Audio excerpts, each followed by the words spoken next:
This is the story of George Murray Levick, of the notebook that slept in ice for 100 years, and of the final secrets it held. In 2013, after a century of silence, the ice gave something back. Not a body, not a flag, just a small, waterlogged notebook, nearly invisible, almost lost again. But this notebook would unlock a chapter of history no one had ever read, written by a man most thought had vanished into myth. What it revealed would change everything we thought we knew about survival, obsession, and the human will to live. From the late 1890s to the early 1920s, Antarctica wasn't a destination. It was an obsession, a cold, white riddle, daring men to solve it. Britain and Norway led the charge. Their goal? The South Pole, the last untouched corner of the Earth. Getting there was like reaching the moon, without modern gear, radios, or rescue. But it wasn't just about planting flags. These expeditions were part national pride, part pure science. Geologists, zoologists, meteorologists. They weren't just explorers. They were researchers carrying microscopes through snowstorms. They recorded weather patterns, collected fossils, studied the stars. And they did it with wooden ships, seal blubber, and hand-drawn maps. They slept in tents thinner than winter jackets, carried food that would kill a modern man, and faced an enemy that didn't care about courage. The cold didn't argue. It simply waited. Two names would rise above the rest. Captain Robert Falcon Scott, of the British Royal Navy. Roald Amundsen, the Norwegian legend. Both launched expeditions to the South Pole in 1910. Scott's mission aboard the Terra Nova was grand, complex, and scientific. Amundsen's was focused, minimalist, and brutally efficient. They didn't know it yet, but only one would return alive. And while Scott's name would be etched into tragedy, another story, smaller, quieter, was unfolding behind him. The story of 6 men, left alone at the edge of the world. And one man among them, George Murray Levick, a surgeon, a photographer, a scientist, and the author of a notebook the world wouldn't see for 100 years. By 1910, the Terra Nova expedition was underway. A mix of ambition, science, and dangerous optimism. The ship was packed with 65 men, sailors, scientists, survivalists.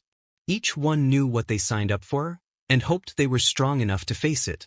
Among them, George Murray Levick, 34 years old. A naval surgeon, yes, but also a zoologist.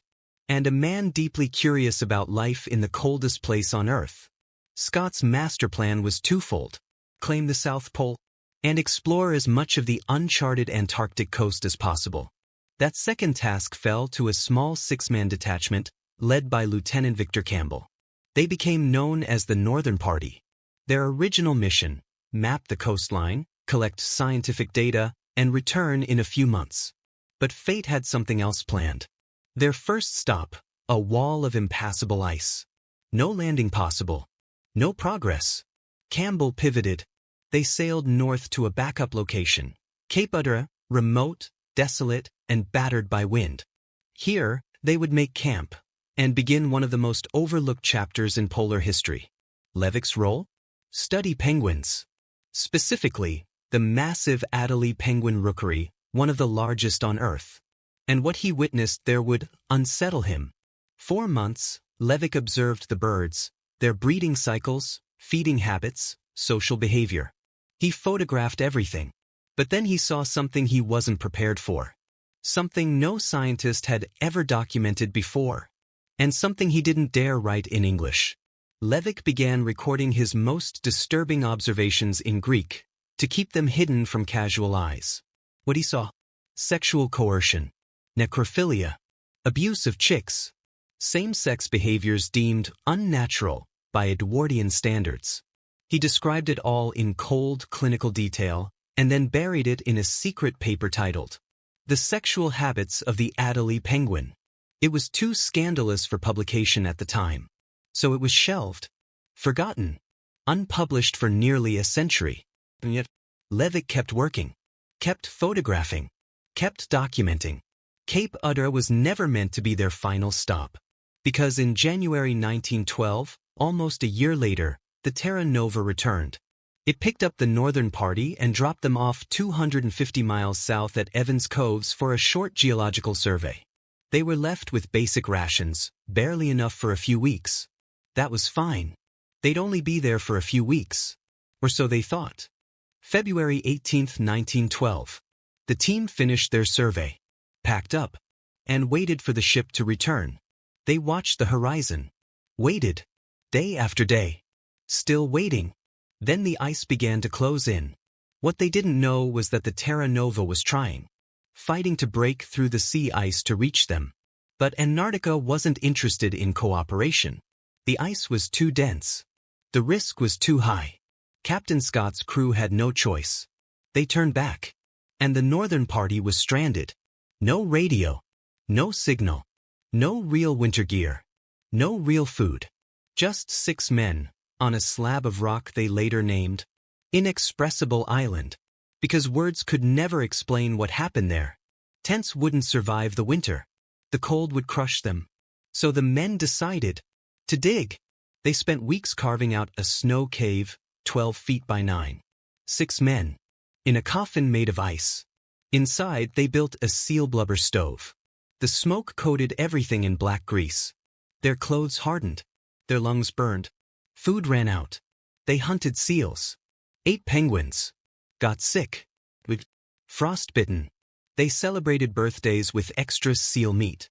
They played games to keep morale alive. Levick treated their injuries, their fevers, their minds. And somehow, they endured. While far south, Captain Scott reached the South Pole, only to discover that Amundsen had beaten him. Heartbroken and physically shattered, Scott and his small team began the long journey home. They never made it. They died in the snow. But the Northern Party? They were still alive. September 30th, 1912. The sun returned. After 6 months of darkness, the cave melted back into light. The men, thinner, broken, barely walking, knew what they had to do. They packed what was left and began the 200-mile walk to Cape Evans. Through crevasses, over frozen waves of wind-hardened snow, with barely enough food to survive. 1 biscuit, 2 seal bones, a photograph. That's all some carried. On November 7th, 1912, 6 men arrived at the main camp. They were skeletons, covered in soot, eyes sunken, unrecognizable. But they made it. As they prepared to leave Cape Evans forever, packing what remained, someone dropped a notebook. Just dropped it. It fell to the snow. No one noticed. The ship left. The snow buried it. The ice claimed it. And the world forgot. For 100 years, the notebook slept. Until the ice, one day, let go. It was the Antarctic summer of 2013. A team from the New Zealand Antarctic Heritage Trust was restoring Scott's hut at Cape Evans, preserving what remained of the heroic age. They weren't expecting to find anything new. But the ice had other plans. That day, a small patch of ice outside the hut had begun to melt. A conservator walking past noticed something strange beneath the surface. It wasn't metal. Not a tool or piece of equipment. It was soft. Canvas, maybe? They knelt, dug gently, and pulled out a small, waterlogged book. The cover was faded but still legible. Welcome Photographic Exposure Record and Diary 1910.